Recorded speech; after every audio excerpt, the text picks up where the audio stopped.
സ്വാതന്ത്ര്യ സമര ചരിത്രരേഖകളിൽ വീരകേരള സിംഹം എന്ന് അടയാളപ്പെടുത്തപ്പെട്ട യോദ്ധാവാണ് കേരളവർമ്മ പഴശ്ശിരാജ. കേരളത്തിൽ അക്കാലത്ത് നൂറുകണക്കിന് നാട്ടുരാജാക്കന്മാരുണ്ടായിരുന്നു. എന്നിട്ടും പഴശ്ശിരാജാവിന് മാത്രം എന്തുകൊണ്ടാണ് അത്തരമൊരു ഖ്യാതി ലഭിച്ചതെന്ന് അറിയണ്ടേ? ഇന്ത്യയെ കൊള്ളയടിക്കാനെത്തിയ ബ്രിട്ടീഷ് സാമ്രാജ്യത്വ ശക്തികൾക്കെതിരെ ആദ്യം യുദ്ധം പ്രഖ്യാപിച്ച നാട്ടുരാജാക്കന്മാരിൽ ഒരാളായിരുന്നു പഴശ്ശിരാജ.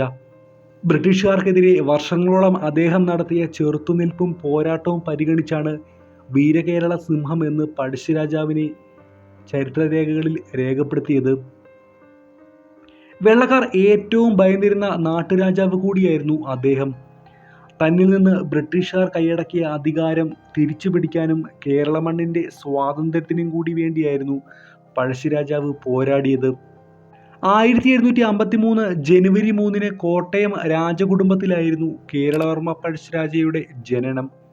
ഇപ്പോൾ കണ്ണൂർ ജില്ലയിലെ കൂത്തുപറമ്പിനടുത്തുള്ള കോട്ടയം എന്ന സ്ഥലത്തായിരുന്നു ഈ രാജവംശത്തിൻ്റെ ആസ്ഥാനം. പുരളിമലയിൽ കോട്ട കെട്ടി താമസിച്ചതിനാൽ പുരളീശ്വരന്മാർ എന്ന് വിളിക്കപ്പെടുന്ന കോട്ടയം തമ്പുരാക്കന്മാർ മികച്ച ഭരണാധികാരികൾ എന്ന നിലയിൽ ഏറെ പേര് കേട്ടവരായിരുന്നു. മലയാള സാഹിത്യത്തിനും ഈ രാജവംശം നൽകിയ സംഭാവനകൾ നിരവധിയാണ്. കേരളവർമ്മ പഴശ്ശിരാജ രക്തസാക്ഷിത്വം വരിച്ചിട്ട് ഈ വർഷം നവംബർ 30 ആകുമ്പോൾ 219 വർഷം തികയുകയാണ്. 1805 നവംബർ 30 വയനാട്ടിലെ പുൽപ്പള്ളിയിൽ വെച്ചായിരുന്നു 50-ാം വയസ്സിൽ പഴശ്ശിരാജാവ് മരണം പുൽകിയത്. ബ്രിട്ടീഷുകാർ നിരന്തരം വേട്ടയാടിയ നാട്ടുരാജാവായിരുന്നു പഴശ്ശിരാജ. അതിന് കാരണങ്ങൾ ഏറെയായിരുന്നു. ഒന്നാം മൈസൂർ യുദ്ധത്തിൽ പഴശ്ശിരാജാവ് ബ്രിട്ടീഷുകാരെ സഹായിക്കുന്ന നിലപാടായിരുന്നു സ്വീകരിച്ചത്. അതിനു പകരമായി കമ്പനി രാജാവിന് വാഗ്ദാനം ചെയ്തത് കോട്ടയത്തിന് സ്വതന്ത്ര പദവി നൽകാമെന്നായിരുന്നു. എന്നാൽ യുദ്ധത്തിന് ശേഷം ഇംഗ്ലീഷുകാർ ഈ വാഗ്ദാനം ലംഘിച്ചു. അവർ കോട്ടയം നാട്ടുരാജ്യത്തിൻ്റെ ആഭ്യന്തര കാര്യങ്ങളിലടക്കം ഇടപെടാൻ തുടങ്ങി. അതുമാത്രമല്ല, രാജാവെന്ന നിലയിൽ പഴശ്ശിയുടെ അവകാശങ്ങളും അധികാരങ്ങളും അംഗീകരിക്കാതെ ബ്രിട്ടീഷുകാർ കോട്ടയം രാജ്യത്ത് നികുതി പിരിക്കാനുള്ള അധികാരം അദ്ദേഹത്തിൻ്റെ ശത്രുവും അമ്മാവനുമായ കുറുമ്പനാട് രാജാവിന് നൽകി. എന്നാൽ ഇംഗ്ലീഷുകാർ അനധികൃതമായി ഈടാക്കിയിരുന്ന നികുതി പിരിവ് നിരോധിച്ചുകൊണ്ട് 1795 ജൂൺ 28 ഉത്തരവിറക്കിക്കൊണ്ടാണ് പഴശ്ശിരാജാവ് അതിന് പകരം വീട്ടിയത്. അതോടെ അദ്ദേഹം ബ്രിട്ടീഷുകാരുടെ കണ്ണിലെ കരടായി മാറി. അതേ തുടർന്ന് കമ്പനി പഴശ്ശിക്കായുള്ള വേട്ടയും തുടങ്ങി. എന്നാൽ ഒരിക്കൽ പോലും രാജാവിനെ പിടിക്കാൻ അവർക്കായില്ല. 1793 മുതൽ 1797 വരെ നീണ്ട ഒന്നാം പഴശ്ശി വിപ്ലവം ബ്രിട്ടീഷുകാരുടെ തെറ്റായ നികുതി നയങ്ങൾക്കെതിരെയുള്ള പോരാട്ടമായിരുന്നു. ബ്രിട്ടീഷുകാർ ഓരോ പ്രദേശങ്ങളിലെയും നികുതി പിരിക്കാൻ അവിടുത്തെ നാട്ടുവാഴികൾക്ക് അധികാരം നൽകിയിരുന്നു. അതിൽ ഒരു നിശ്ചിത തുക ബ്രിട്ടീഷുകാർക്ക് നൽകാനും കരാറായി. എന്നാൽ ജനങ്ങൾ അതിനെതിരെ എതിർപ്പുമായി രംഗത്തെത്തി. കാരണം സാധാരണക്കാർക്ക് താങ്ങാവുന്നതിലും അപ്പുറമായ തുകയായിരുന്നു കമ്പനി കരമായി നിശ്ചയിച്ചത്. അതോടെ പഴശ്ശി ഇംഗ്ലീഷുകാർക്കെതിരെ കലാപത്തിനൊരുങ്ങി. ജനങ്ങളും തമ്പുരാന് അതിന് ശക്തമായ പിന്തുണ നൽകി.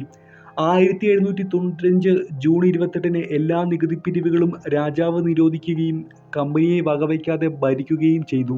അതേ തുടർന്ന് കമ്പനി പട്ടാളവും പഴശ്ശിയുടെ പടയും തമ്മിൽ നിരന്തരം പോരാട്ടങ്ങൾ നടന്നു.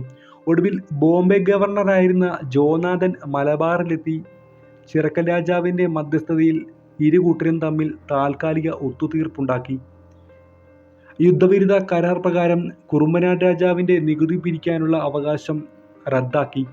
പിന്നാലെ 1797 ഒന്നാം പഴശ്ശി വിപ്ലവം അവസാനിക്കുകയും ചെയ്തു. 1799 4-ാം ആംഗ്ലോ മൈസൂർ യുദ്ധാനന്തരമുണ്ടാക്കിയ 2-ാം ശ്രീരംഗപട്ടണ സന്ധി പ്രകാരം വയനാട് കമ്പനിയുടെ വകയായി പ്രഖ്യാപിക്കപ്പെട്ടു. എന്നാൽ വയനാട് കൈയടക്കാൻ ഇംഗ്ലീഷുകാരെ അനുവദിക്കില്ലെന്നും അവിടെ നികുതി പിരിക്കാനുള്ള നീക്കം തടയുമെന്നും പഴശ്ശിയും പ്രഖ്യാപിച്ചു. ഇത് 1800 മുതൽ 1805 വരെ നടന്ന പഴശ്ശി യുദ്ധത്തിന് കാരണമായി. വയനാട്ടിലെ ആദിവാസി വിഭാഗമായ കുറിച്യരായിരുന്നു പഴശ്ശിപ്പടയിലെ പ്രധാന പോരാളികൾ. കുറിച്യരുടെ പിന്തുണയും വയനാട്ടിലെ ഭൂമിശാസ്ത്രവുമൊക്കെ പഴശ്ശിക്ക് അനുകൂലമായിരുന്നെങ്കിലും അംഗബലവും ആയുധബലവും കൊണ്ട് ഇംഗ്ലീഷ് സൈന്യം നടത്തിയ ശക്തമായ ആക്രമണത്തിൽ പഴശ്ശിരാജാവിന് പലപ്പോഴും പിടിച്ചു നിൽക്കാൻ കഴിഞ്ഞില്ല. പഴശ്ശിരാജാവിനെ കുടുക്കാൻ നിരന്തരം ശ്രമങ്ങൾ നടത്തിയെങ്കിലും ഒരിക്കൽ പോലും ബ്രിട്ടീഷുകാർക്ക് അതിന് കഴിഞ്ഞില്ല. ഒടുവിൽ 1796 ഏപ്രിൽ 19 രാത്രി കേണൽ ആർതർ വെല്ലസ്ലിയുടെ നേതൃത്വത്തിൽ പഴശ്ശിക്കോട്ടയുടെ വാതിൽ തകർത്ത് കമ്പനി പട്ടാളം അകത്ത് കടന്നു. എന്നാൽ രാജാവും സൈന്യവും കോട്ടയ്ക്കകത്തെ രഹസ്യാറയിലൂടെ വയനാട്ടിലേക്ക് പലായനം ചെയ്തിരുന്നു. അതൊരു പേടിച്ചോട്ടമായിരുന്നില്ല, മറിച്ച് ഇംഗ്ലീഷുകാരെ തുരത്താനായി പുതിയ യുദ്ധത്തിനുള്ള കളമൊരുക്കുകയായിരുന്നു അദ്ദേഹം. വയനാട് പുൽപ്പള്ളിയിൽ കുറുമർ, കുറിച്യർ, മുസ്ലിങ്ങൾ എന്നിവരെ ഉൾക്കൊള്ളിച്ച് പഴശ്ശിരാജാവ് തൻ്റെ സൈന്യം വിപുലീകരിച്ചു. ഉണ്ണിമൂസ, തലക്കൽ ചന്തു എന്നിവരുടെ നേതൃത്വത്തിൽ ആയോധന കലകളും ഒളിപ്പോർ വിദ്യകളും രാജാവ് സ്വായത്തമാക്കി. ഇവർക്ക് പുറമെ കണ്ണവത്ത് ശങ്കരൻ നമ്പ്യാർ, എടച്ചന കുങ്കൻ, കൈതേരി അമ്മു, കാർവേരിയള്ളി കണ്ണൻ, ഇട്ടിക്കൊമ്പറ്റ കേളപ്പൻ, യോഗിമല മച്ചാൻ എന്നിവരായിരുന്നു പഴശ്ശിയുടെ സൈന്യത്തിലെ പ്രധാനികൾ. എന്നാൽ കേണൽ ആർതർ വെല്ലസ്ലിയുടെ ശ്രമങ്ങൾ പരാജയപ്പെട്ടതോടെ പഴശ്ശിരാജയെ പിടികൂടാൻ കേണൽ ഡോവ്, മേജർ കാമറൂൺ തുടങ്ങി നിരവധി പ്രഗത്ഭരെ കമ്പനി പട്ടാളം നിയോഗിച്ചെങ്കിലും ഒളിപ്പോരാളികളുടെ ആക്രമണത്തിൽ ഇവർ പരാജയപ്പെടുകയായിരുന്നു.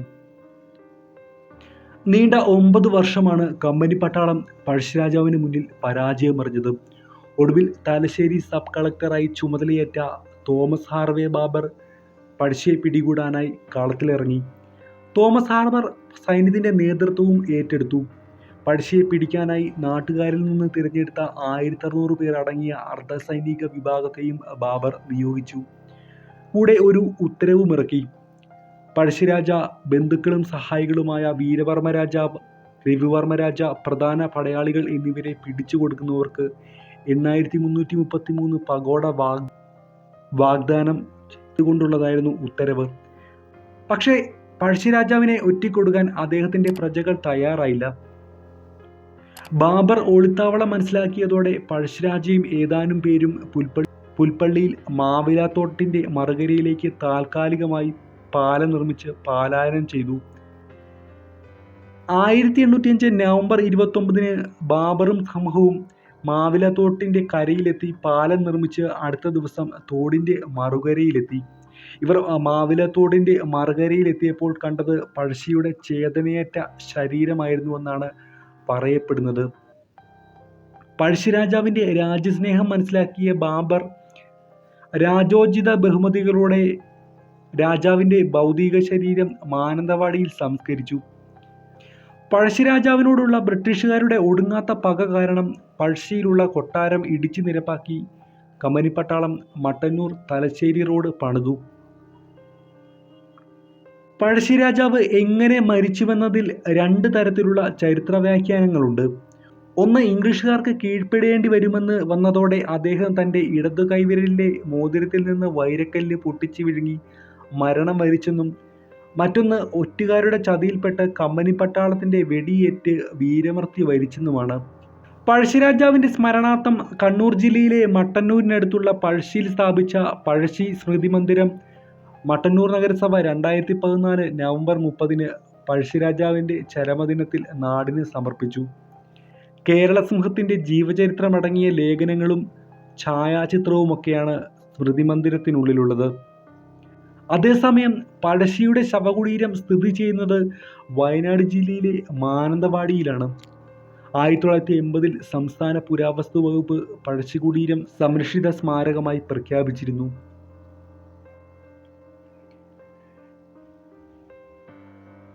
എന്താണ് ഈ വിഷയത്തെക്കുറിച്ചുള്ള നിങ്ങളുടെ അഭിപ്രായം? ഒരു കമൻറ്റായി രേഖപ്പെടുത്തുമല്ലോ.